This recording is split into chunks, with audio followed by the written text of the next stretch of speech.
So I'm Camilla Eddy, and I'm a mechanical engineering major. This is my third year, and I got to be team lead this year on Microgravity team, which is an absolute honor.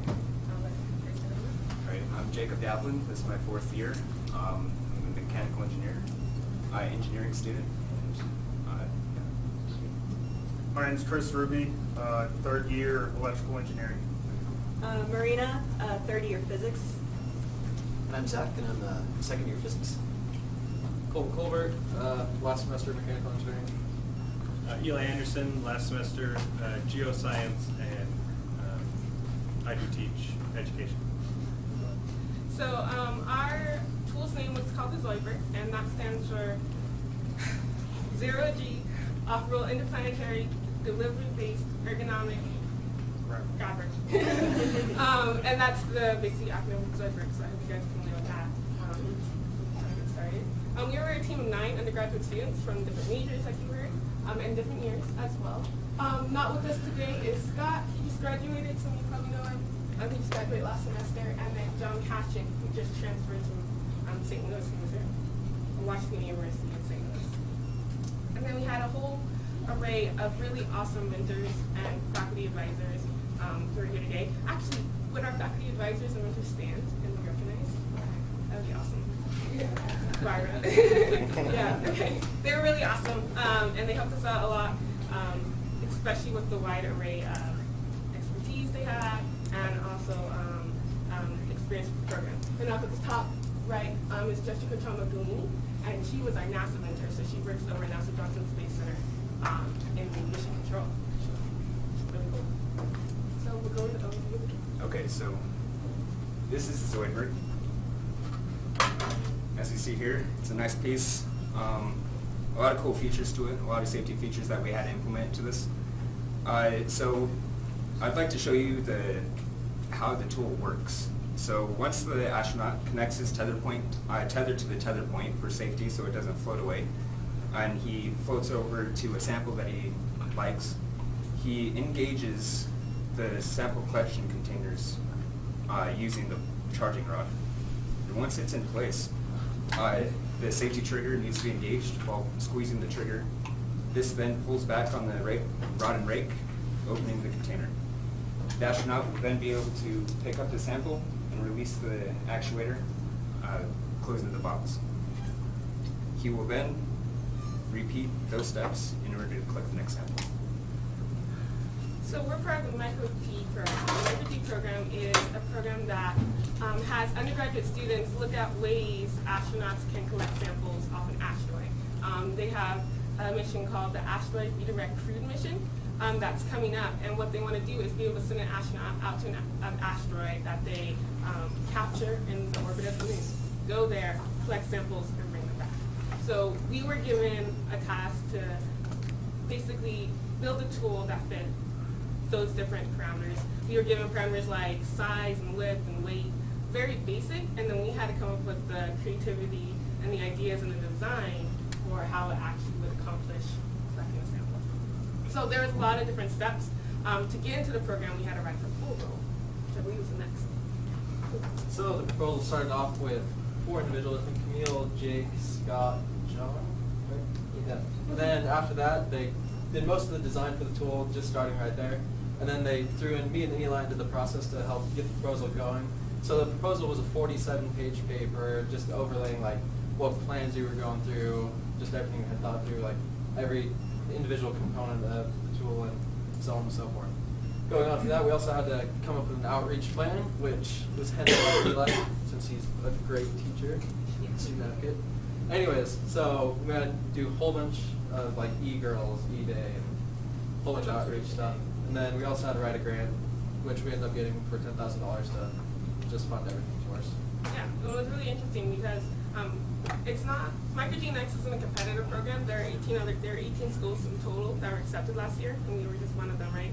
And it's not necessarily a competition, but it is a competitive proposal process. You know, we need to make sure we're writing exactly to what NASA needs, and then be able to present it in a clear, scientific, or professional-looking way to be able to compete with the other proposals that are on NASA's desk to come to the program. And once you get in the program, you are now collaborators. You know, you work with each other, the other teams from different universities. It's no longer a competition, which was an interesting aspect of the program. So after we did our technical proposal, we had another proposal that we had to write, or not proposal, but technical document, before we could go to NASA. And that's about when Zach and I and Chris joined on. This we thought was going to be the hardest part, which it wasn't. It included quite a few overnights. But what a TEDP, or a technical equipment data package is it describes the tool component by component, step by step. We describe how it works, exactly which material it's made of. We have to prove that it is safe for the astronauts and for the NBL pool environment, which is where the tool is going to be tested. Along with that, we have to make sure that we tell them that our outreach program is going well and describe what exactly we're doing for our outreach. And pretty much make it look, we have to show them that we did all of the requirements without them actually looking at the tool or meeting us. They just, Prior to building. oh yeah, this this ended up slightly prior to building, just because of the tight schedule constraints. So it got a little tricky. We had to put in a few iterations or options that we would be able to use, and then later update the TEDP when we actually went to NASA with the specs that we finally decided on. Yeah. The biggest part of this program was the design process. We kind of underestimated how long it would take to actually design a tool that worked great. But the benefits of that was that when we got to fabrication, we had a Really almost slowly. yeah. Okay, so for fabrication and testing, we were given 2 weeks by the time our parts had came in to actually build this. We were given a pretty big sized chunk of aluminum, a little bit bigger than the cutout piece there. If we actually outsourced that to get a water jet cut, if we hadn't done that, I don't know if we would have made our timeline, but that took up a week of our time. So we were just doing the minor pieces, trying to get those to work, and hoping that everything lined up in the last week. So for the last week, we built the tool. We actually didn't finish until midnight, right before the day that we were going down to NASA. So it was a little time constraint. We actually didn't test it prior to going down there. That's not the greatest practice. We got down there, tested in the pool, in the hotel pool. It worked. There was a couple things we had to fix, but it worked. And overall, it was a pretty good process, luckily. One of the things that made this team really great was generally in microgravity teams, you have 2 semesters. You have the semesters that like maybe design it and then the semester to build it. We only had 1 semester to do all of this. And so the time commitment was really, big. And like any other project like this, there's a big time commitment. And being able to work with such a great team that understood that and was like, let's go, let's make this work and get down to NASA on time. Because if we hadn't got the tool ready, we wouldn't have been to NASA. So that was really great. Awesome. So next, we'll talk about when we actually got to NASA, which is really great. Like Chris said, we were building the tool till midnight and we got on the plane around 11. So that was really interesting. Let's see. Eli, do you want to talk about day 1? Sure. So day 1, we had what they refer to as the technical readiness review. So we came up with our tool and a bunch of schematics and such. We came before a board of NASA scientists, engineers, facility managers, the crew doctor, and we had to come up before all these people, explain our tool, explain how it worked, explain what it did, explain why it was safe. We had to go through hazard analysis and what we did to mitigate certain hazards associated with using this tool, and they had to give us an okay before we could even think about putting it in the pool. And it was extremely successful. We were one of the few teams, if not the only team, that had 0 holds or things that needed to be fixed. So we were really proud of that. And overall, they were very impressed. And then, like the picture show, it would sound like astronauts, divers, and engineers. In fact, this was one of the top guys at the NBL. And by the way, we went to the NBL, NASA Johnson Space Center. I don't think we mentioned that. So the NBL is a neutral buoyancy lab, which is a place where astronauts train in a microgravity-like environment. So when you're neutrally buoyant, it's kind of like being in microgravity. There are different things like stopping and going are different from how being in microgravity, but the actual actions, it's like microgravity. And the reason why we wanted to test in the NBL was to be able to see how the tool will operate in a microgravity-like environment, what changes could be made, because this is something that NASA would like to take eventually and develop into their own tool, right? So this was like a preliminary step of testing an asteroid collecting device, which is why we tested the NBL. Yeah. So these are the different parts. Many of these parts were in our proposal, but then once we built the tool, went to our TEDP, we had to reiterate this to the review board, like Eli did. And they really wanted a full step-by-step, process-by-process. Even the operation plan had to be included in this. You know, how are you going to instruct the divers to do what they need to do, which is really important to them. And we passed, which is awesome. So day 2, so Monday, we got there Monday, started the review. Day 2 was the actual NBL test. And so that started with the diver briefing. Basically, we talked to the divers poolside. But before they actually went down under, and we showed them exactly how to operate the tool. So Scott and Colton, I believe, right? We're down at the pool, instructing divers and showing them, like with it in their hand, showing them exactly how to operate the tool. And then the divers asked me questions. This is kind of a little bit where our little test in our hotel pool kind of came in. Because, I mean, we could tell the operations would be the same like they are out of the water, and we could figure out anything we might need to tell the astronaut or the divers before they went down. The divers, when they go down, you'll see, we'll show a video in a second. They're gonna be restrained by their feet. There's a platform with feet holes, and their feet are restrained. And then they also have special gloves that restrict the motion of their hands, kind of like an astronaut's EVA suit. So unfortunately, it wasn't, we didn't have an astronaut in an EVA suit down there, but they did have some restrictions to their movement, so it'd be a little bit harder to handle the tool, which would give us a more realistic environment, I guess. So then, while they're in the test, while they're under the water in the test, John, who's not here today, and Jacob were the ones instructing the divers step by step on what to do, which was pretty cool to be the ones operating the test as a team. And they trained us all before the test came. They took us out to the test control room. They trained us on exactly how to say, how to approach it. If there is an emergency, we're supposed to cut off all communication and let them take care of the emergency. But gratefully, that didn't happen for us. No emergency. And then after the NBL test, there was a diver debriefing.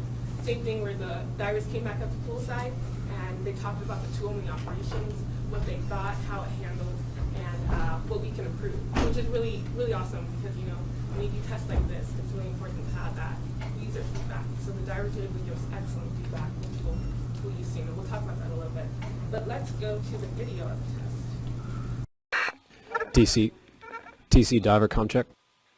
This is Diver. Read you loud and clear, TC. How do you read me? Read you loud and clear, diver. Are you moving to the first testing site now? Yes, sir. What would you like to see first? First, could you hold the tool with your right hand by the handle? Sure. Okay. Position yourself over a desired sample with that device vertical, so it's pointed down towards the sample. Okay. Which sample would you like to see first? First, move to the black box, please. Okay.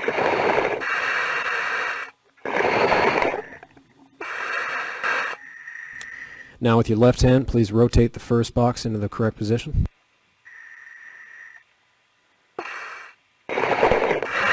First box aligned, ready to go. You selected a desired sample. Yes, sir. With your right index finger, depress the safety trigger. Squeeze the actuator to open up the sample collection box. Copy that. Now use the sample collection box to scoop up a sample and release the actuator to close it. Copy. Scooping. Releasing. Alright, I got some samples, some hanging out. With your right hand, squeeze the actuator and shake the box slightly to try to seat some of that sample.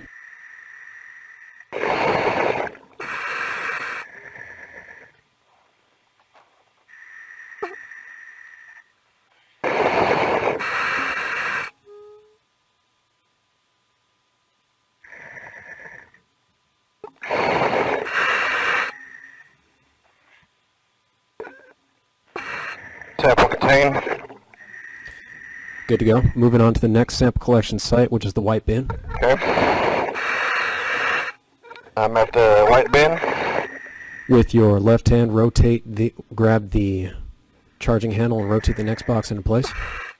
Rotate next box in place. I'm aligned and ready to go. Maneuver over the sample collection site with the device vertical, squeezing the actuator with your index finger, scoop up the sample and close the actuator to close the sample collection box. Copy that. Opening box. Scooping. And closing.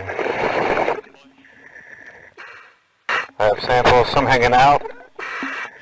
Squeezing the actuator to open up the sample collection box slightly, shake it up, try to seat that sample. Copy that.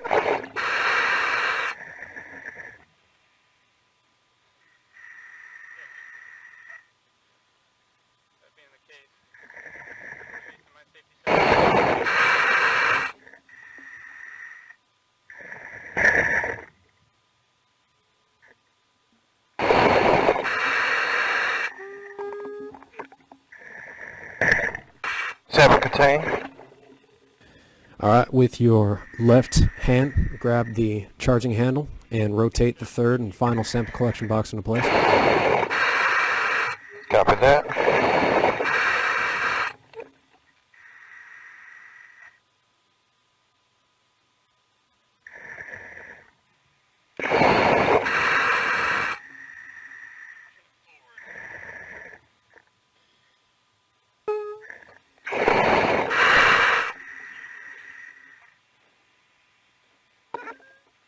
Box is in line and ready to go.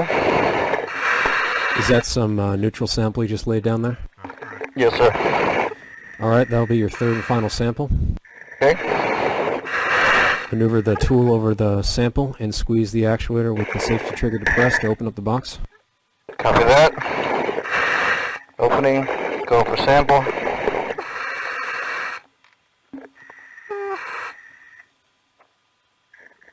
Sample's in.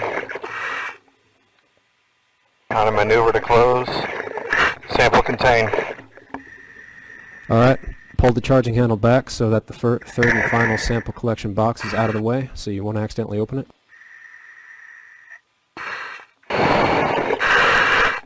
You are done, gentlemen. That is done. Would you like to see anything else?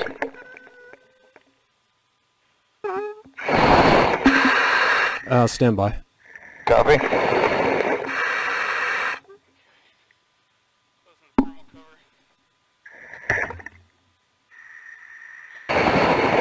Hold it up, Joe, so I can get a pretty picture. No scary face. Okay. Hey, let me get the light on. Try it again. All right. Hold it up again. All right, I got that into. Yeah, get in there, Lance. We'll do it all. All right. Let me light back off the light. All right. 1, 2, 3. Okay. Let's test. It was pretty exciting. After this, they went on, actually, since that was about 5 minutes or 6 minutes, but we had an allotted 30 minutes to test. So after that, they went on to test holding the tool in different ways, holding it in their non-dominant hand and collecting, being able to collect a sample if it was floating across their face and trying to collect it that way. One of the things that were common about this tool is that it was heavy, even in the pool, although it might not necessarily be heavy, right, in microgravity. But for operation, testing the different ways to operate it in this environment. One thing we forgot to mention, you can't see it really clear, but they took 3 different samples. So they took a sample of this black rock, which was gravel. It was gravel, and then the white rock was more coarse and a little bit bigger. And then the third third one was a neutral Buoyancy sample that actually could kind of float in the water. And that one was actually a lot bigger than we were thinking. But they were able to contain all these different samples, which was awesome. So going on. The tool was successful. It did what it was supposed to do, which was great. One of the things that happened during the test, and actually it happened before the test, when the divers were holding it, there's a charging handle that rotates the boxes so that they can take 3 samples on one tool, right? But we didn't plan for it to be gripped really hard, so it actually fell over before the test. And instead of being in its upright position, it was now horizontal. So to move the boxes, the divers had like a push rod almost instead of like a handle. So that was the one thing that happened, and it actually turned out to be an okay thing. We might adapt our design later to actually be horizontal instead of vertical, because that seemed to work a little bit better. But one of the things we were also concerned about was the safety trigger, if that would work underwater, and it worked. And basically the idea of the safety trigger is if you have your boxes there, you don't want to accidentally open them for any reason, or that might cause problems for the astronaut suit or any other safety issues as well. But yeah. Oh, contaminated samples. Oh yeah, contamination samples. Yeah, absolutely. So that was day 2, and that was pretty successful. It was a 4-day week, or 4 days at NASA that we had. So day 1, of course, we reviewed. Day 2, we tested. Day 3, we went on to do some more educational things to learn about NASA Johnson Space Center. And day 4 was our final presentation in front of NASA Johnson Space Center staff and educators and engineers. Right, and our mentors, our NASA mentors as well. So, maybe I'll pass off to the tool. Yeah, so the future of ZOIDBERG is basically to take everything that we learned about how it works, what worked really well, what didn't work so great, and basically just do everything with that design to streamline it and improve on it. The challenge this upcoming year is the same. It's still work like this with EVA tools, and so our plan moving forward is to take ZOIDBERG, and we are basically going to try and make the best 2.0 that we can come up with.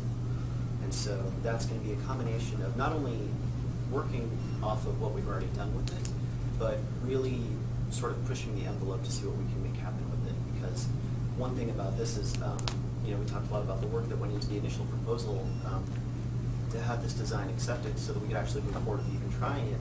But now that we have this design and that we have tested it, one key challenge for the next rendition is going to be to see, can we really make it that much better and get the chance to test it. So it's going to be exciting.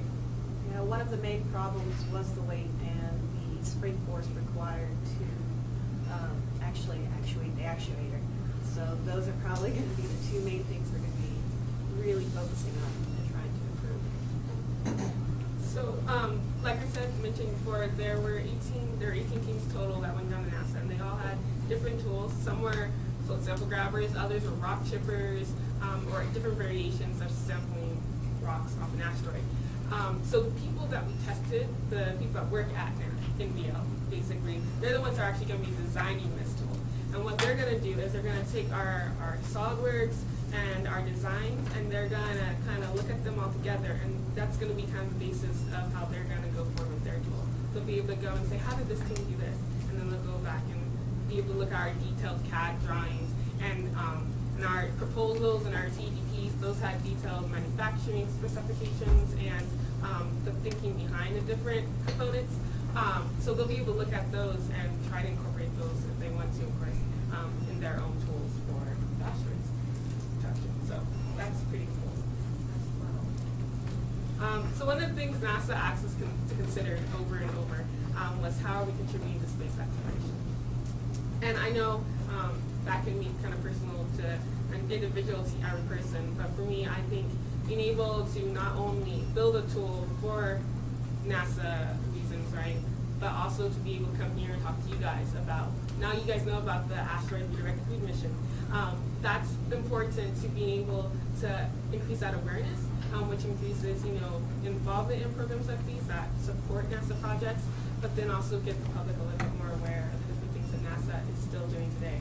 You know, NASA sometimes get this, oh, they're not flying anymore, they're not doing anything. They are exactly doing everything they need to be doing to contribute to space exploration and getting us out there and exploring, which is really important to me as a NASA enthusiast. But yeah.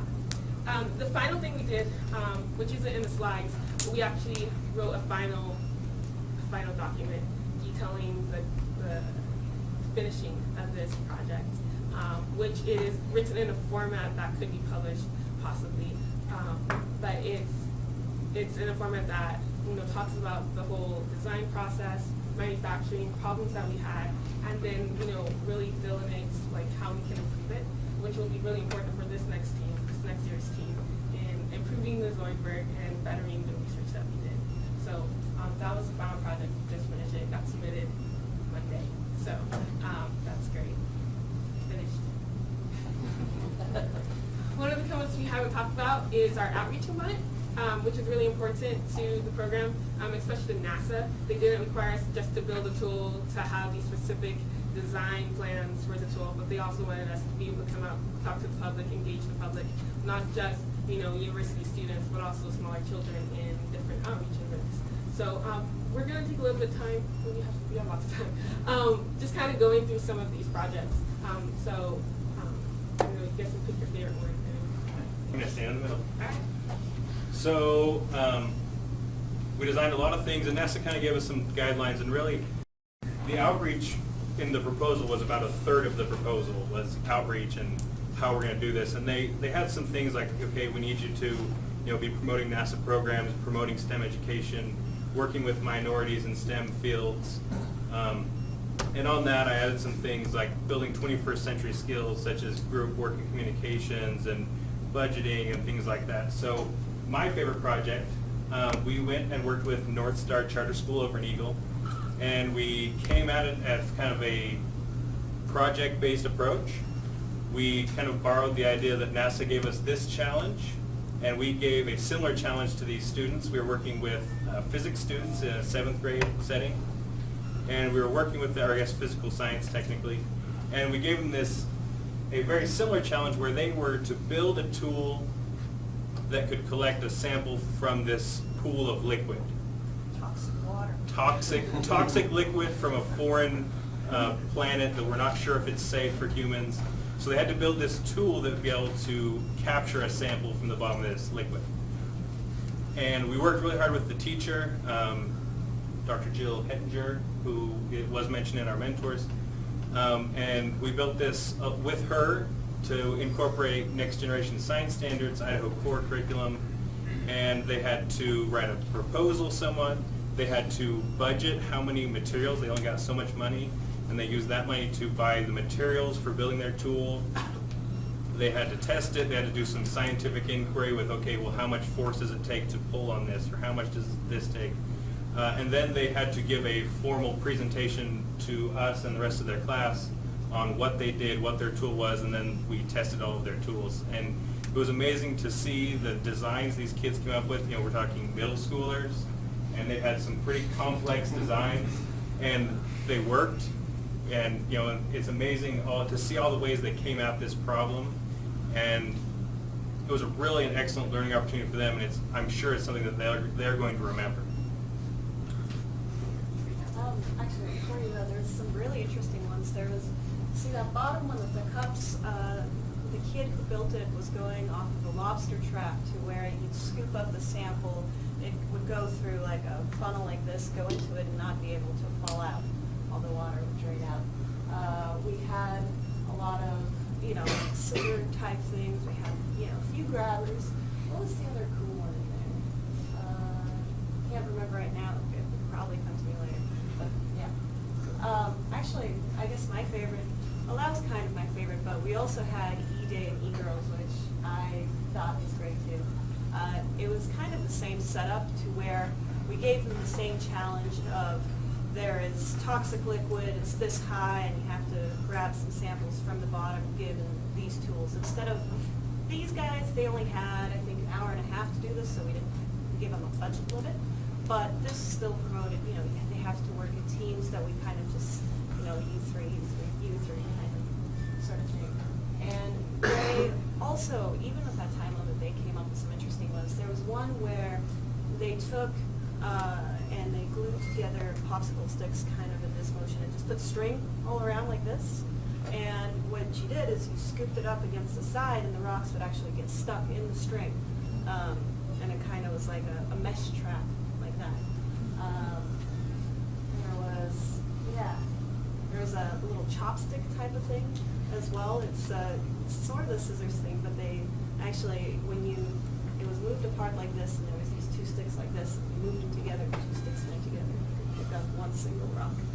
Or some people went for the, mass volume, how many rocks can you get? And, you had like 3 cups and like a paddle to just rake them all in. So, yeah. We're kind of envious of these kids because they thought of it in like an hour and a half, and we took like 4 months to do that. I had one favorite when we were doing e-girls, actually. The range of things that the kids came up with was really pretty astounding. Like we mentioned, the one that was kind of like a lobster trap. And one of them during e-girls kind of blew me away, because one of the jobs that we had was to go around and kind of help the kids out and say, like, well, will this work? Will this maybe not work? What are some things you can do to change it? And, with North Star kids, we even had to help them stay within their budget. But at e-girls, there was one group, and we went up to help them, and we said, hey, what's your design looking like? How's this going? And they told us about this awesome idea they had, and they were like, we based it off of human tendons, and it's going to grab the rocks, and they started drawing it out, and we were just like, go, awesome. And unfortunately, they had to sort of tone it down just a little bit. In the end, it worked, and they were able to collect their samples out of our toxic waste. So yeah, there was numerous, like, by the time it ended, we had about 17 and 19 outreach logs, unique outreach experiences that we went out to go to the community with. And that included visiting at the state capitol. We were invited to come to the state capitol and present to this transportation conference. So we were able to show our tool to representatives from over 18 states that were there, which kind of, helped spread the word about microgravity, of course. And then this September, so probably in the first couple weeks of September, we will actually be on PBS. We are featured in their upcoming episode on Science Trek, which is a TV show for middle school kids in the normal PBS fashion that you might have grew up with. And their topic is on asteroids and comets. And so they kind of focus on the team going down to NBL, Johnson Space Center. And then afterwards, in their forum, they have kids actually ask questions of experts and have them answer them about asteroids and comets. So it was filmed up. You guys know about the planetarium or observatory up on top of the education building. It was filmed in front of there. And then myself and Brian Jackson responded to those questions. So I'm not exactly sure what the air date is, but it's early September. So if you want to catch it, that was pretty exciting to be able to participate in something like that. That has an audience reach of about 1.5 million people, and actually worldwide once it goes onto the internet. So, and they were really awesome to work with, and it was kind of exciting to be part of that. So, yeah. Oh, yeah. Another international thing that we did was the Japanese public television. So it's Japanese is PBS, basically. And they came down to interview Barbara, and Barbara included us basically, and it was really cool to be able to be a part of that and watch that episode. And we're basically in an international setting, so yeah, lots of different things like that. We participate in lots of radio interviews and television interviews, which I'm sure you saw as well. And this was a big component of the program, which doesn't necessarily mean like, we're engineers, we're supposed to be building this tool to go to NASA, but that was one of NASA's big things. They wanted us to focus on outreach. Also focus on administration. Can you make a budget? Can you stick to it? Can you get the money? Can you fund your own tool? And then can you build the tools in the time constraints you set up? So it was a fantastic program.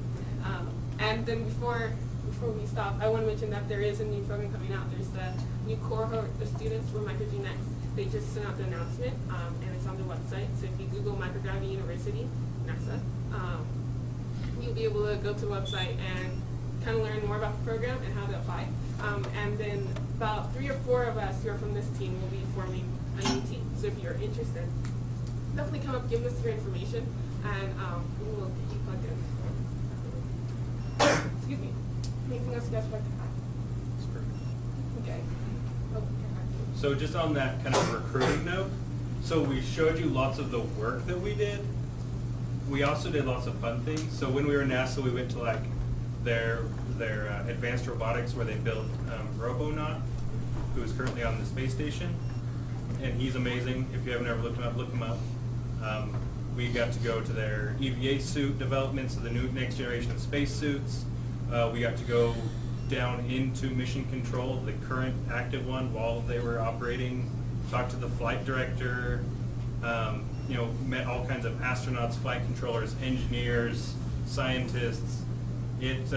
Like you work and you work and you work, and you get to where you're about to go to Houston, and you go, "There's no way this was all worth it." And then you go, and you're like, "I will do this every year of my life." So it's definitely, we showed you lots of the work, but there are so many fun experience and opportunities. Not to mention, it's great resume building. Saying.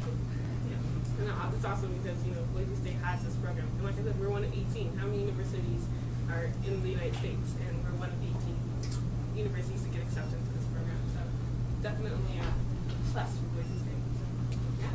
All right. Well, with that, I'll open it up for questions. Thank you guys for your attention.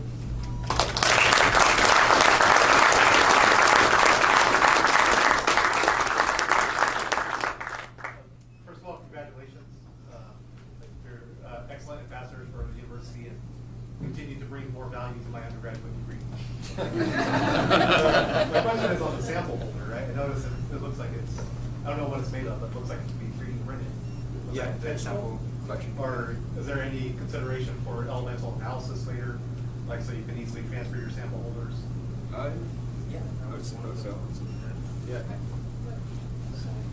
And along with that, can you guys talk about the whole process with those boxes? That was a really interesting challenge that you guys had. Sure. So the sample boxes weren't really designed to like the last few weeks of the ZOIDBERGs coming together. We had a really hard time figuring out exactly how to make it without it breaking and the 3-foot drop. That was one of the things that NASA told us we had to do. And then they later said we didn't have to do that. We designed this whole tool to survive a 3-foot drop. But so we had ordered these sample boxes, and we were in a really tight crime crunch. Like Chris said, we only had 2 weeks to build the tool. We ordered these sample boxes, and they didn't work. And we're like, how are we going to fix it? We had originally decided against 3D printing, which these are 3D printed. We had originally decided against 3D printing because we were aware that not all 3D printing materials can withstand a 3-foot drop.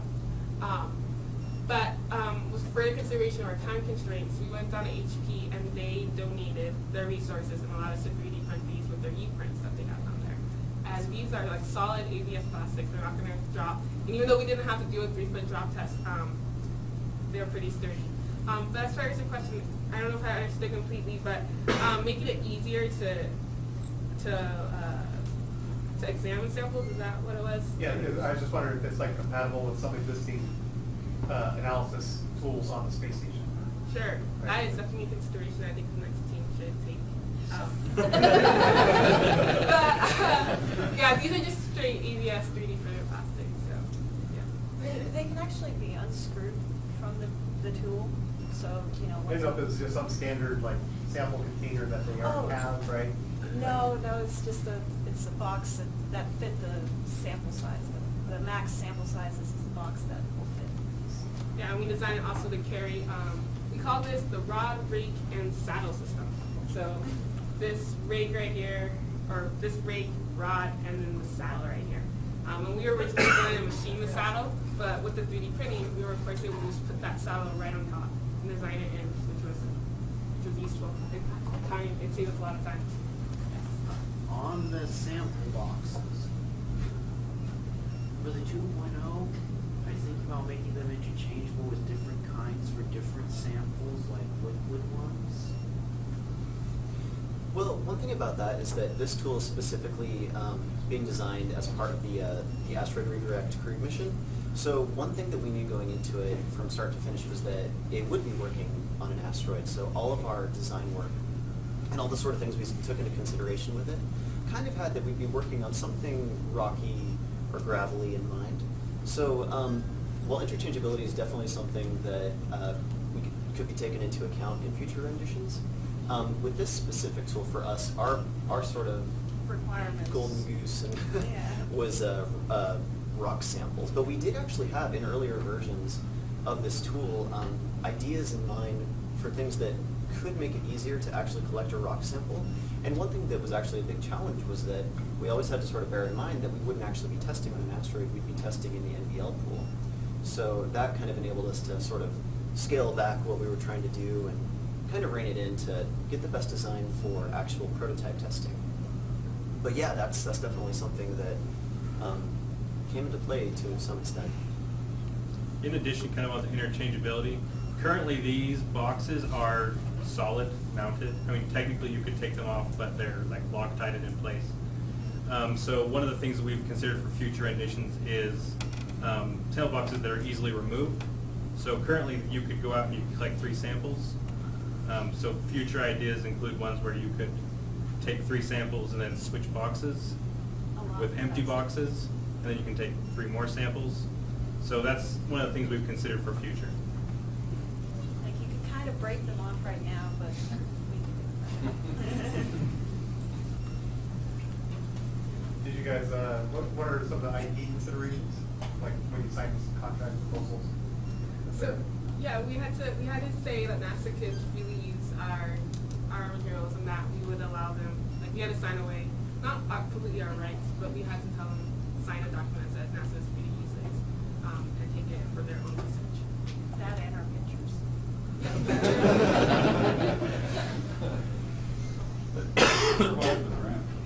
Who provided the grant? Aerospace Grant Construction provided the grant, which is great, and that was like on a rush deadline too. We had a lot of writing to do quickly, but it was really awesome to be able to be a part of that grant process. That was my first time writing a grant like that, especially for $10,000. So yeah, they were really awesome and got us started. Right? Yeah. So for what it sounds like for future engineers, we should be both good at math and design, but we also should be pretty good at writing. Yes. Is that what I'm getting? Is that we need to do both? Absolutely. Yeah, if it wasn't for the writing contributions of this whole team across the very different majors, including engineering and business and geoscience, we wouldn't be going to NASA. We wouldn't have gone to NASA and tested the tool. So, yes, absolutely. Writing is important. Can you talk about the writing process, how you guys do that, but for all 3 of those pieces, the proposal, the TEDP, and the finance? Yeah, does anyone want to talk about that? So the writing process was really interesting. We, for the proposal, we wrote it together. We spent 3 days and 3 nights in the BAA, didn't stop, because we were on a rush deadline for that too. But we wrote as a team for that first proposal. So we didn't necessarily divvy it up into sections because we didn't really know what we were doing at that time. It was our first time at it. And we also, like I said, had a rush deadline. But we wrote as a team, and then we went back and forth with faculty, of course, trying to actually for a proposal. We did? Okay. Yeah? Okay. And so we wrote really hard. And then for the TEDP, that was more, we were prepared for that. So we did do some more sectioning out, worked really a lot. I would say we worked with the faculty on the proposal, we worked a lot more on the TEDP, making sure that it was like sounded right from an engineering perspective. That's where our engineering faculty came into.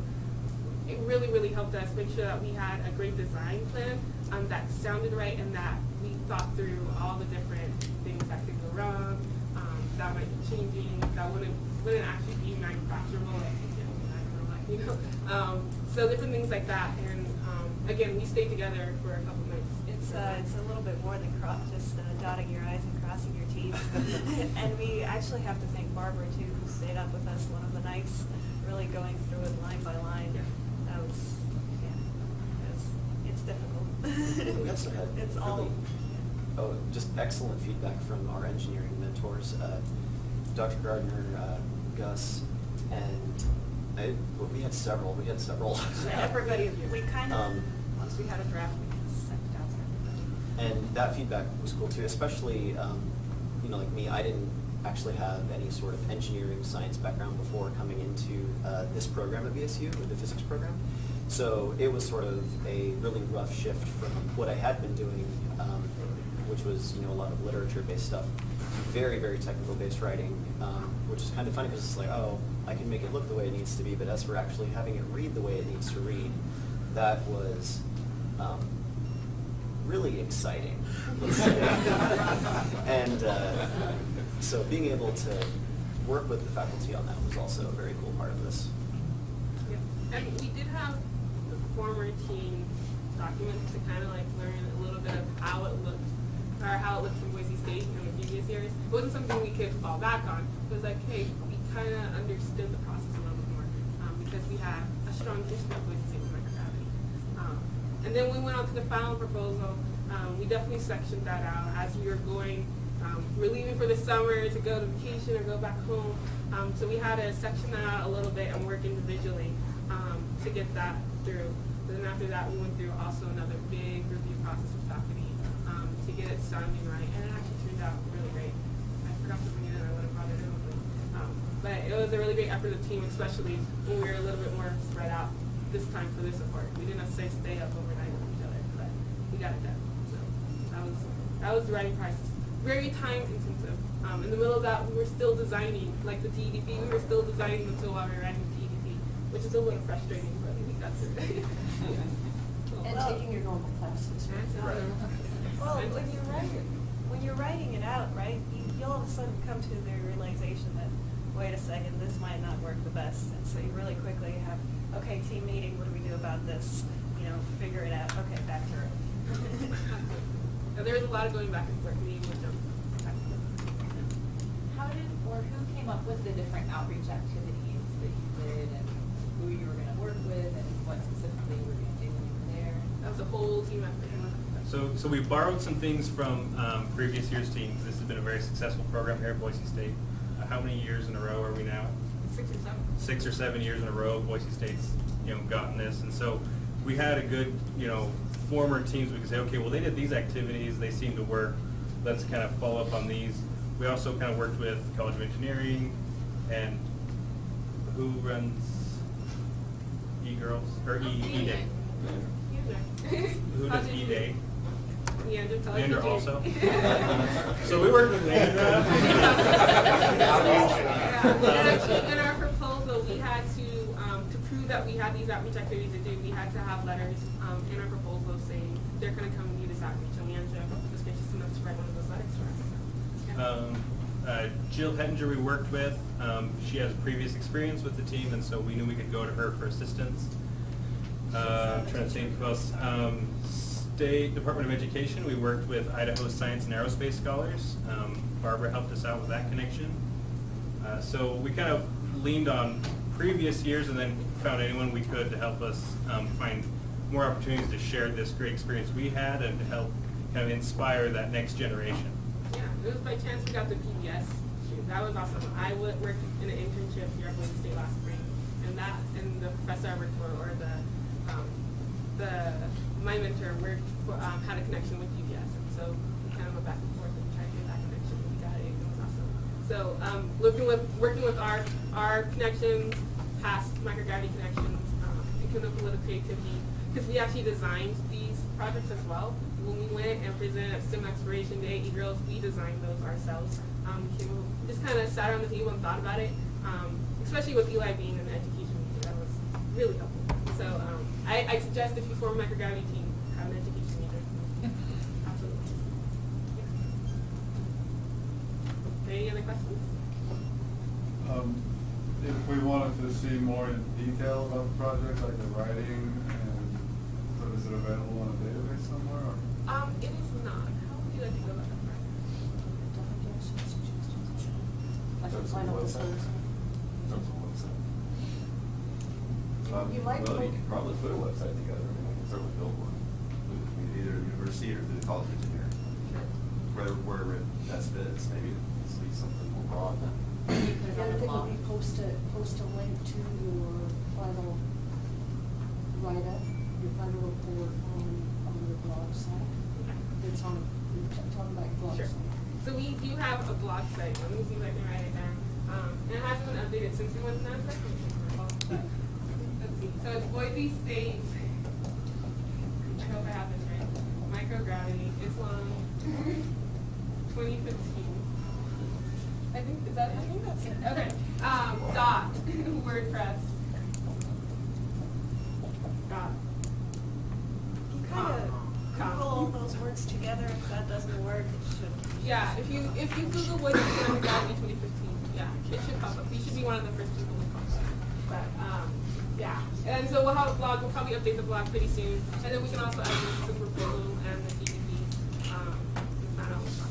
But like I said, we are forming next year's team. So if you are interested in being a part, whether you're faculty or a student, definitely come up and let us know and share your information with us. We'd love to get in contact with you and plug you in. It's a great opportunity. It is really time intensive, but it is really rewarding and fun to be part of the experience. And you are becoming student leaders by doing NASA undergraduate research. So it's an awesome opportunity. It's also nice to get that experience of, writing out a proposal, writing out a grant in this sort of setting before you go on with your work. Just do the same thing. Are there any final questions to answer?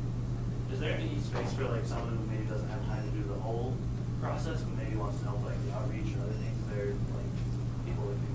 Oh, I definitely think so. We didn't really mention it because they are a part of the team, but we had 6 primary team members that went down to NASA, and then we had 3 members that didn't go down to NASA because NASA only let us pick 6. So there is definitely room for all different types of participation, and you would get the same benefits. Like I have got to give to them, but they have the 3 team members that didn't go to NASA do have certificates of completion of the program, and so definitely room for all different kinds of participation. In the past, microgravity students have had microgravity teams about high school students. So I don't know if that's anything that would interest any of the high school students you might know, but yeah, definitely. And then of course all different majors, not just engineers, but physics, education, and some engineering subjects.